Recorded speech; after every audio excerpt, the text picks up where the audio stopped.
Hi, Darrah. We're so excited to have you with us today. And I just wanted to start by asking you to introduce yourself and telling us a little bit about your involvement with Emory.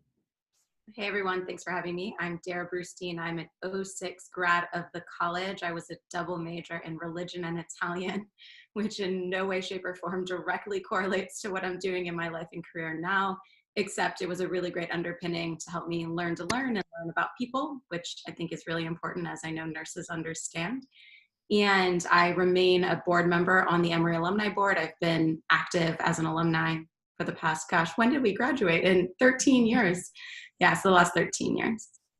Wow, that's excellent. And just for our audience, my name is Susie Reynolds, and I graduated in 2006 from the Emory School of Nursing. So Darrah and I crossed paths in those couple years before I went on to nursing. And I've been past president of the Emory Nurses Alumni Association Board. So have been thrilled to be able to see Darrah at alumni events as well. Well, Darrah, we're all curious, how do you integrate work with your life? So we're just going to dive right in. So I'm going to give a little background before people are like, why is this lady talking about this? So I, on my journey of 13 years post-grad, have started 3 companies, have written a children's book on financial literacy. I'm a writer for magazines like Forbes.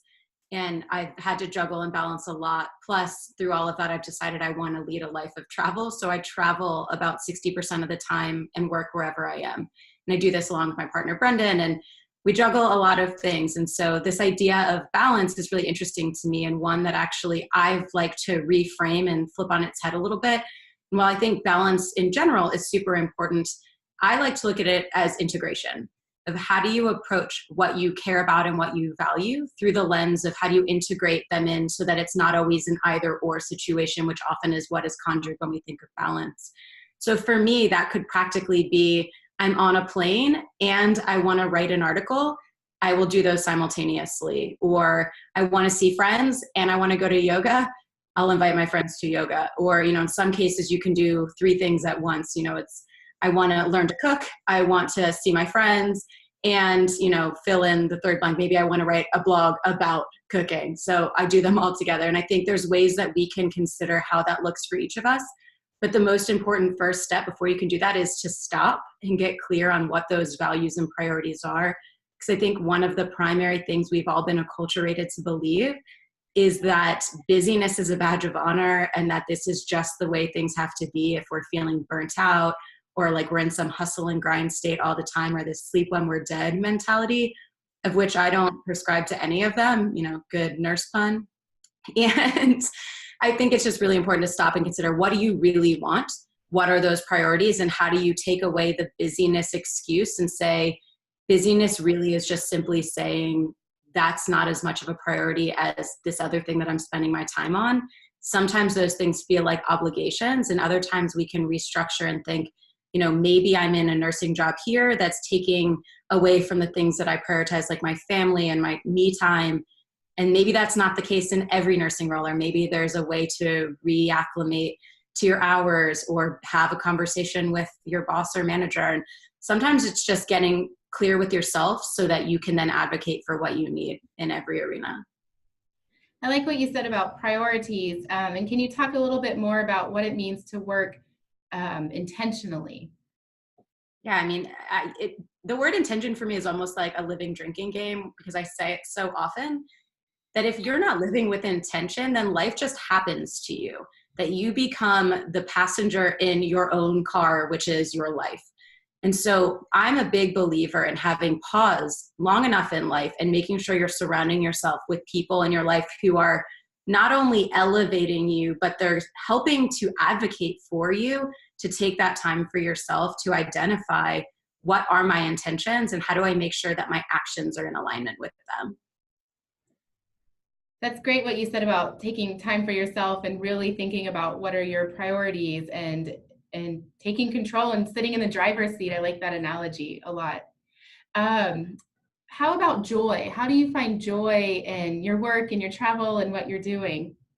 This is going to sound trite, but I do think gratitude is really important, as is being present.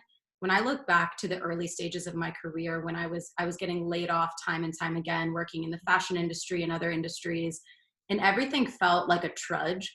or even when I started my first company 10 years ago, I felt really attached to the work and that I wasn't allowed to feel joy unless it was successful. And I have a lot of friends like Susie who are nurses, and I understand that often there's so many things that feel important because they are. Like your work is so critical for people that it can overtake you. So for me, while I'm not a nurse, I've tried to find that even in moments of stress or seeming chaos, to come back to gratitude and be grateful to be in that moment, to reflect on the fact that I'm here with purpose and with intention, and that this is what the cards have handed to me, and to be grateful for that, which creates joy. And this is going to sound a little name droppy, so I apologize in advance, but a man I work with who is gifted at this work is Deepak Chopra. He and I have a video series together. And when we first met, one of the things he said to me was, Darrah, if you're not happy right now, you will never be happy. And for him, he's explained to me that seeking joy in what is seemingly mundane is one of his life's purposes. And that's been really a great reflection for me to understand that we all have the power to do that. That joy really comes down to your perspective and how you choose to process the situation at hand, because we can't control the cards we're dealt, but we can control how we play the hand. So it really is about taking a situation and saying, I choose to find joy in this, as opposed to what might feel easier in moments of stress or chaos. That's really powerful, the choosing to feel joy. So that's really neat. Thank you for sharing that. Thank you for asking. So you mentioned, we're talking about nurses, and caregiver burnout is such an important topic for our profession in nursing. As you know, nurses are working really long hours. They're working all times of the day, the night, the weekends, the holidays. So what would your advice be for how do I take care of myself as a nurse? It's so important. I mean, I, again, am not a nurse, but can absolutely relate to that burnout, because when you're in something where your functioning your functioning is the exact resultant to the outcome, that if you're not showing up and you're not wholly present, then your job is getting done poorly. And for y'all who are literally lifesavers, that's critical. But the analogy that's really tried and true and a little overused is the mask on the airplane, right? That if you don't put the mask on yourself, you can't help other people. And while I think self-care can get a bad rap, where people think self-care is selfish, I think it's the exact opposite. That if you aren't caring for yourself, you're doing a disservice to everyone around you, because you can't give of an empty vessel. That you have to be full, or full enough to have any excess to give. So how one creates self-care rituals for themselves is very personalized. For me, picking up a meditation practice has been critical. That I used to be a very emotionally reactive person. When stress would come into my life, I would immediately have my adrenals go to 100. I was feeling burnt out here and physically. And emotionally, it's just not a great place to come from, where you're having stuff thrown at you all the time in your career. And if you're not able to get through that and look kind of from the outside, which for me in my meditation practice, I've been able to see outside of myself in those situations enough to react from a steady place and create a solution without allowing stress to overtake it. So that's been one for me. But I think one that's super universal is identifying the things that do give you joy and do fill you up. So Susie, I would venture to guess for you, spending time with family is a big part of that. For me, reading is a part of that. Traveling is a big part of that. Going outside into nature, taking walks, being physically active, doing art, like any or all of these things, some for cooking, any of these things can be things that fill you back up. And it's important for you to first identify them and then block out time for them. I am the first person to neglect those items when things feel like priorities or like they're on fire, and just say, oh, I can do that later. But I often will block out time and create boundaries for myself. I think that boundary word is really important, because especially as women, we often have people asking so much of us, and we've also been acculturated to believe that saying no is not a great thing, or that hearing no is not a great thing. And I think that's a critical element here, that you need to decide what are the things that you value, what are you willing to make and carve out time for, what are you going to block out time for on your calendar so you can have it for yourself, or it doesn't even have to be alone, but the things that you really care about and pour back into you.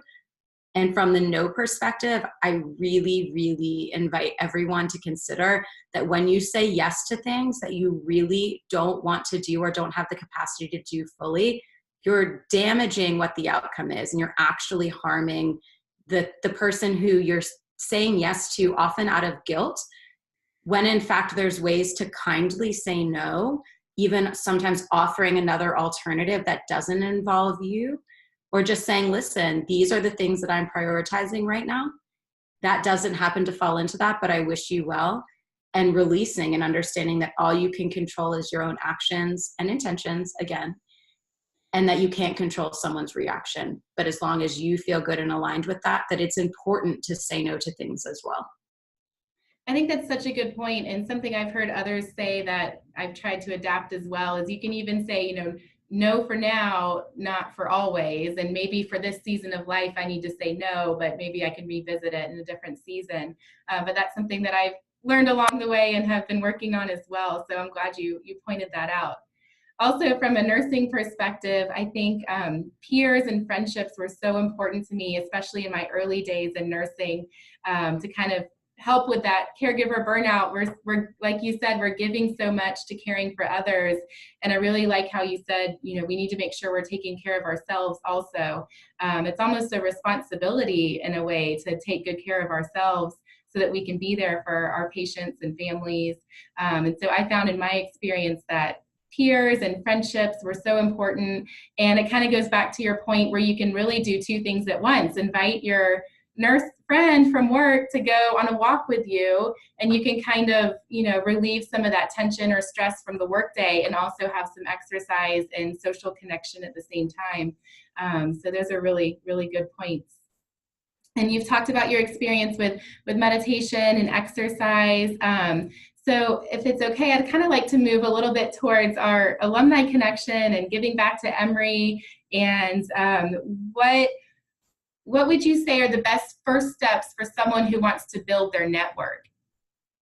All right, so we're taking a transition here. So I love what you're saying, Susie, because I think the people who you surround yourself with are the biggest factors in you achieving success in any way in which you define that. Mentally, physically, spiritually, financially, you name it. They have the biggest impact on that. And actually, Harvard Medical School did the longest study on happiness. It was a 70+ year study. And the number one contributor to people's happiness were their relationships. So when we talk about networks, I want to get all in the same framework and same definition that for me, networks simply are a fancy word for relationships, and that we can sort of push aside a lot of the ugly things that people think about networks and networking, that they're transactional, or they're what can I get from you, or they're things you just do when you need something, or it's a big sales thing. And that I hear this from a lot of friends who are in nursing or teaching or in industries where they don't feel like having a network makes as much sense. But I wholeheartedly disagree.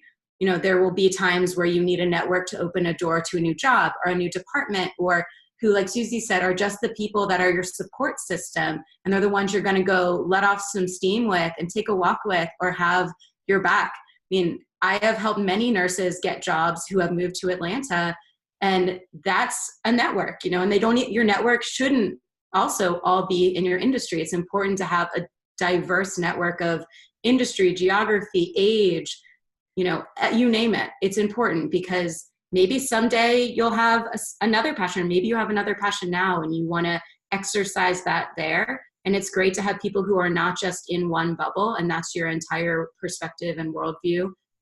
And so the best way to start building your network is to start where you already are, which sounds really simple, but people overlook it and they immediately start to think, well, I need to start going to networking events, or I've got to get on a networking app. And those are great tools. I run networking events for a living. So I definitely think that that's fantastic, but I also know that it's not for everyone, that they don't always fit into your schedule. You might have childcare that is a problem. Maybe you just hate going. Maybe, I'm an ambivert. I'm not an extrovert, and people assume extroverts are who are cut out to go to networking events or conferences. I totally disagree. However, I think the best place to begin is with the people you've already cultivated in your network, who are your friends, your family members, your classmates, your coworkers. Those are the people who already know, like, and trust you and are going to fast track any doors opening that you might need in the future. That being said, the number one thing to consider when you are pouring into networks is, one, you need to be consistent in the pouring into them. If you think of it from a gardening perspective, you plant seeds by meeting people, and nothing happens if you don't water them and tend to them. So you have to be following up with people. You want to spend time with people. You want to reach out and check in when you don't need something, because that's key number two, is how do you develop a network based on truly enjoying each other's company? Because that's important. Why should we spend time with people we don't actually enjoy? Life's too short for that. And two, how do you make sure that it's not always, I'm coming to my network when I have a need or an ask, that you're pouring into the well before you're extracting from it. And that can be really hard when you have so much going on and you feel like I'm set and I'm settled and I have a job and things are good. But think to a time when you needed something and you probably felt uncomfortable or awkward asking people, or maybe they were tentative to help you because they hadn't heard from you in years, which is why it's important to take even baby steps of making sure you're staying current on your social media platforms and having people see you so you're top of mind for them, that you're interacting with people there, that you're showing up for milestones of people you care about, that you're wishing them happy birthday, even just by a text message or a Facebook message. That for me, it's when someone pops in my head, I use it as a cue to send them a quick text message or a quick email or a quick phone call. And all of that are tiny things that can take 20 seconds to 5 minutes that continue to help you pour into the relationships that you have or you're growing, so that when you do need something from your network, they're available for you. Wow, that's really great advice. I've heard networking be described before as like a skill, and so you have to keep practicing that skill. And so for me, that's going to alumni events and showing, like you said, showing up for things and going to panels, and it's a way to keep that skill of networking and practice it, if you will. So yeah, that's great. It's a muscle, and if you don't exercise it, it gets atrophied. I hope I'm talking your language now. No, that's a good one. That's important. And the other thing too is, Susie, I know you're great at this, that when you show up to an event, you don't have to have a goal in mind. Your goal can simply be, let me see who I can meet and what I can learn about them and from them. And that can be interesting in and of itself. And secondarily, your goal can just be, I want to meet 3 new people and have 3 interesting conversations and see if I connect with anyone. And if I do, then maybe we'll connect beyond that. But also to give yourself some slack and say, I don't have to have a goal in mind. I don't need to be looking to get a job. I don't need to be looking to meet a specific person. I don't have to meet everyone in the room. And I don't have to obligate myself to follow through on these relationships if I don't feel like there was a genuine connection or spark that allows me to want to continue to pursue getting to know this person. So just going from a curious mindset and a lens of learning is plenty. That's a great point about being curious and not always going with an ask in mind, but kind of going to explore and ask other people questions and see what you can find out and where that might lead. So that's excellent. So how can one do that remotely if you're not in Atlanta, or if you're not in the same town? How can you connect and give back like that remotely? So one thing that I recommend is a movement of sorts that I started by accident called Give It Forward. And it's an exercise that really helps you pour into your network, as well as appreciate that which you have to offer that you're probably taking for granted because it comes so naturally to you. That is like a couple minutes a day. And so Give It Forward is simply this practice of recommended 30 days. You can do it for as short or as long as you choose, where every day for that time frame, you intentionally, there it is again, look for a way to help people in your life, one a day with no strings attached. So how this might practically look is, I might make a quick phone call to Susie or send her an email or a text message and just say, hey, Susie, I'm committed to give it forward to one person a day for 30 days with no strings attached, meaning I don't expect anything in return, nor am I going to ask for it or accept it if you offer it. So what's something that you're working on right now, or that's a challenge, or that's going on in your life that maybe I could be useful to help you in some way, to make a connection or share a resource, or even just listen. And I have gotten everything from, I want to play on the top 50 golf courses in the US. Can you help me get on Augusta National? Which admittedly was impossible. And I couldn't. If you know how, let me know. But I tried. And as a result, this guy, Sean, came back to me. He's like, I cannot thank you enough for the effort you put in. Our relationship has always been strong since. And it was fun for me to kind of go down that rabbit hole and figure out, how do I utilize my network to see if that's possible. And I spent a long time doing it. To the other end of the spectrum where someone just said, I need a babysitter, mine just canceled, can you help me find one? In which case I reached out to the Emory sorority network and found one for them. And that took a couple minutes. Either way, these people were so grateful. And you have everything in between, from I'm looking for a job to I'm trying to build this referral network to fill in the blank. And it's such a powerful way to know that proactively you're going into your days, reconnecting with people whom you know and care about. Often it's a great way to go to people who you haven't talked to in a long time and reestablish that connection. And then also, like I said, to realize you have so much to offer in this world that I know for myself, I often take for granted. And I'm like, what do I have to offer? What are they going to need? But it also just really makes these people so appreciative. And then often reactively, we have a human instinct for reciprocity. They'll say, okay, well, seriously, how can I help you? And your answer has to be, if you're going to do anything, just give it forward to someone else. And that, I think, is one really practical way that no matter where you are, you can do it remotely. Some others are that there are apps like Bumble Biz, so like the dating app, but they have one that's specific for networking where you can network with people from wherever. There's also one called Shaper, SHAPR, that does the same thing. It's like, Tinder for networking. I think LinkedIn is such an underutilized tool for this, where you can go into there and just type in the search criteria of what you're looking for within your current network or your extended network and see who is immediately connected to that person through the people that you know. So you know what your exact pathway is to get there if you want to. Or even on Facebook, one of my favorite things is when I'm traveling, I'll type into the top of the Facebook bar my friends who live in Tulsa, if that's where I am. And it'll pull them up. And it gives me a reminder to say, hey, I'm in town. Maybe I can't even see them. Just like, hey, I'm in town. It's a short trip. Just wanted to say hi. Or, hey, can you get together?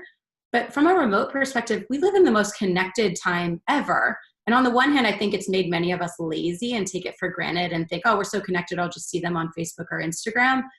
When really, I think those are such powerful tools to keep up with what people are doing and interact and wish them well on their milestones.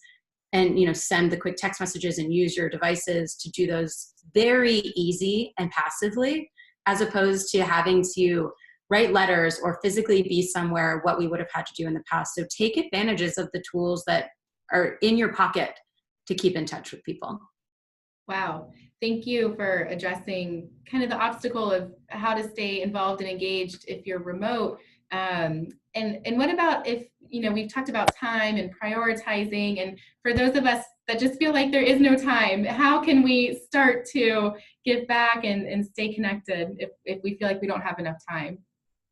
This is interesting because in my perspective, time is all about the way you approach it. And like joy, it's about the perspective that for years, I felt like time was always getting away from me, and that I was moving from business A to B to C, and then I had a flight to catch, and then I was here. And so I relate to it, even though it looks different. And I think the world in this generation is asking of us to feel pulled at every seam and to distract us at every moment. So in some cases, it's doing an honest inventory of where your time is going and realizing, okay, did I spend, and I'm guilty of this, spending 10 minutes in the morning scrolling through Instagram when I'm laying in bed. And is that where I want to spend my time? And I've chosen yeah, sure, I'm cool to do that. So I want to. So it's not judging how you're spending your time. It's taking an inventory and recognizing, is this aligned with my values? And am I willing to spend it doing each of these things in exchange for the places where I feel like I'm missing out and want to reprioritize? So, end of the day, we all have the same exact amount of time. But now I come from a perspective of time is abundant and not scarce, and just simply making that mind shift switch, it feels more abundant and I don't feel as rushed. I also think an important piece of this is creating margin in your schedule so that it doesn't feel like you're moving from thing 1 to 2 to 3 with nothing in the middle to breathe or to eat or to drink or, whatever you need.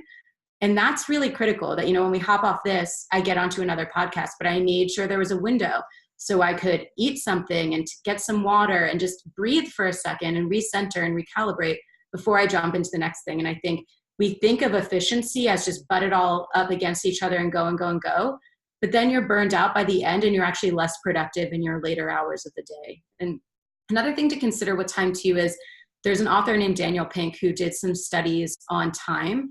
And he talks about that most people are wired one of two ways with the way your body clock has rhythms to how it responds to time. And this will dictate where you should schedule things in your day.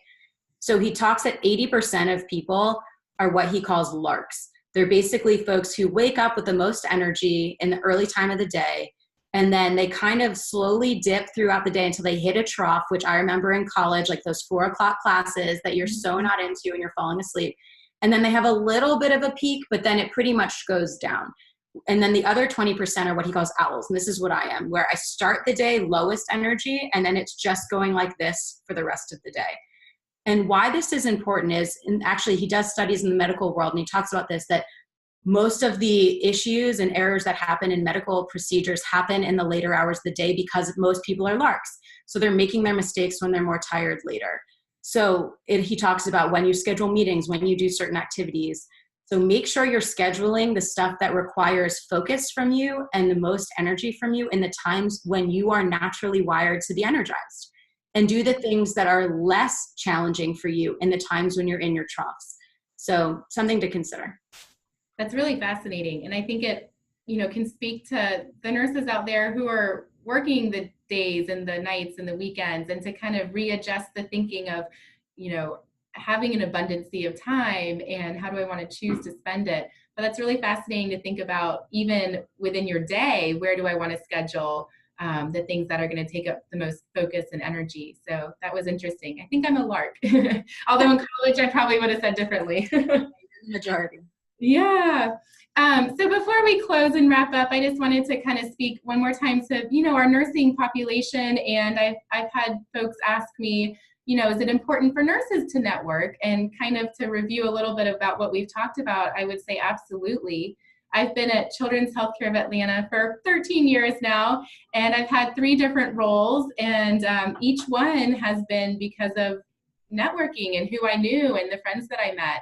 And my current one, like Darrah mentioned earlier, I do have a family. I have 2 small children at home, and I currently have really the privilege to get to work from home part-time, which in my season of life is kind of how I'm finding balance at the moment. But it was because of a nursing friend who also happens to be an Emory alum, but she was finding herself really busy, and she called me and said, there's this opportunity where you can work with me, and it can be from home, and would you like to do it? And in the nursing world, that doesn't seem to happen too often. So I definitely said yes, and am grateful for that opportunity. So I would definitely encourage the nurses out there to stay connected with the faculty, with your friends, with, each step of your way and where you're working. Stay connected, because you never know where your friends are going to end up, and maybe you'll get a call one day about an opportunity. So just wanted to kind of throw that out there as we wrap up. Yeah, I'm really glad that you said that and that you put it in this specific context, because most opportunities in life are not advertised. And while maybe it gets put out there, either you don't see it or it already was filled because someone knew someone. And it doesn't mean that people don't have skill and they don't show up and actually perform, but it means that doors are open because people already know you. So continue to cultivate those relationships. Definitely. Well, Darrah, thank you so much for your time. I don't know, do you have any final words of wisdom that you would like to share with our group before we disconnect? Not specifically. I think, if you can take one thing from what we talked about here and integrate it into your life, that's a win. I think we often think I have this inundation of information coming my way and I have to execute it all, and then nothing happens. That if there's just one thing that stood out to you, take that and figure out how to integrate it into your life, and that is a success. Well, you're very talented, and I know I've found a lot of inspiration from you. So we're grateful again for your time and for talking with us today. So it was great to catch up with you, Darrah. Thanks, Susie. And really quickly, if I can actually, I created a ton of free resources on this stuff. So if you feel like, hey, this is helpful, but I want to know more, I'd highly suggest going to one of 2 places. One is my website, which is darrah.co. It's darrah.co. And there are tons of free things and interviews with high-profile folks who break a lot of this down into more detail. Or every day I show up on Instagram trying to offer value as it pertains to intentional lifestyle design and creating a network that supports you in the life that you want. So that's at Darrah B. Happy to be a resource in those ways. That's awesome. Thank you so much for sharing that. Thanks for having me, Susie. Good to see you. You're welcome. Bye.